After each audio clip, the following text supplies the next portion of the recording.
guys, Brandon Ruffalo here. Welcome back to the Walleye Files. We are coming to you a bit early this week. It is Monday, and kind of a different podcast this week. This is just a quick one, a little 5-minute-er, but we've got Austin Crossman with the Green Bay chapter of Walleyes for Tomorrow, and we're going to talk a little conservation. You know, the Bay of Green Bay chapter of Walleyes for Tomorrow is kind of coming back with a little bit of resurgence. Austin and Tom Kraft and a few other people have put a lot of effort and a lot of time into this, and they're doing some great things with conservation as far as helping the spawning habitat for the walleyes on the Bay of Green Bay and in the Fox River.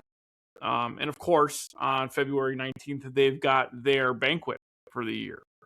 That's their number one fundraising for the year as far as attaining money for special projects to help habitat, stocking, and other things. I urge you, if you are in the area here in northeastern Wisconsin, to check that out. To make sure you buy some tickets, reserve a table, whatever you want to do, and support those local conservation efforts. You know, it doesn't matter if you're from northeastern Wisconsin or Iowa or Minnesota or New York or wherever you are from. There are places that you can support to help our lakes and rivers be better. And I think that's something we should do as anglers is always strive to be better and strive to protect the resources as far as Green Bay, Lake Winnebago, and all the other lakes in the areas you guys live in as well. So Walleyes for Tomorrow is a great cause. Make sure you you'll watch them and support them and enjoy the podcast, guys. Thanks for watching. This episode of the Walleye Files is presented by Image 360 Inc. and Crown Trophy of Oshkosh, Wisconsin. For over 30 years, Image 360 and Crown Trophy have been Oshkosh's go-to for signs, vehicle graphics, custom apparel, and awards. Proudly serving northeastern Wisconsin with quality that speaks volumes. Your brand deserves to stand out. Let's make it unforgettable. Need signs that pop, graphics that roar, and branded apparel that turns heads? Image 360 and Crown Trophy in Oshkosh have been rocking northeastern Wisconsin for 30 years.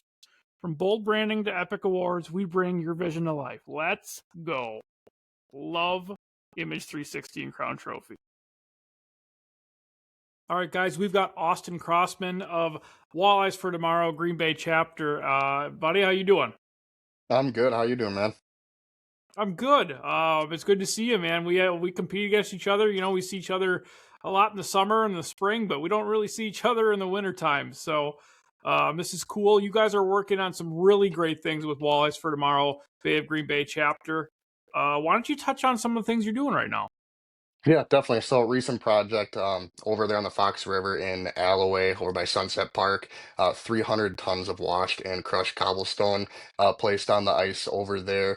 We specifically chose that area because of the water energy, and it also already had some sand and gravel. Already there basically. So it was kind of a two-for-one deal. We already knew that there was walleye using the area and that we just had to improve that area with said rock that we're putting out there. That's awesome.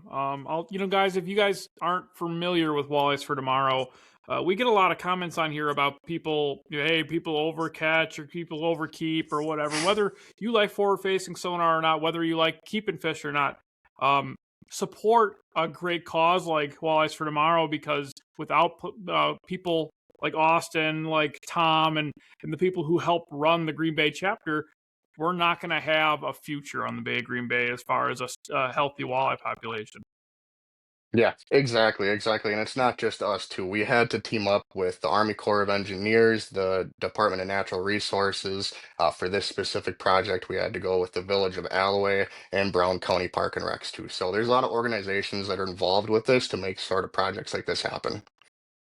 Yeah, a lot of organizations and really a lot of hard work. You guys really bust your butt as far as spending the time, spending the money that you've raised and some of the grants that they can get. But make sure, more than anything, we're supporting Walleyes for Tomorrow, and a great way to do that on February 19th, you guys are having a banquet. Why don't we talk about that, Austin? Yeah, definitely. So it'll be capped at 350 people. Right now, we are over halfway there, so we do still have some tables available, but it is filling up. So don't wait too long. You can go ahead to our Facebook link, and we do have an access there to get your tickets. Otherwise, you can feel free stop in over at North Shore Bait and Tackle. There are some tickets there as well. And yeah, we've got a bunch of door prizes, a bunch of raffles. There is going to be, I know you just had Isaac Lakich on here. He is giving away a trip along with about a dozen other guides on Green Bay. So just a lot of support from all of the guides and companies really that make the area what it is. This episode of the Walleye Files is brought to you by Lake Effect Lures, the tackle that turns every cast into a catch. Built for serious anglers, tested on real fish, and proven to get bites when nothing else will. Get yours at lakeeffectlures.com. Yeah, and there's a huge supporting cast as far as people trying to help, people donating trips, donating prizes. It's really, and it's a lot of fun, guys. I've been to a lot of Walleyes for Tomorrow banquets. We used to have a local chapter here in Manitowoc that was a lot more active. And it's just an absolute blast. A couple of drinks, hang out, you have a chance to win some really great prizes, and you're supporting a really fantastic cause at the same time. Yeah, yeah, definitely. There was no chapter here in Green Bay either for 3 years, so we really got together in fall and we hit the ground running, and we got this project underway, and we got this banquet here going on. So we definitely appreciate the support from everybody, and we look forward to seeing everybody on February 19th.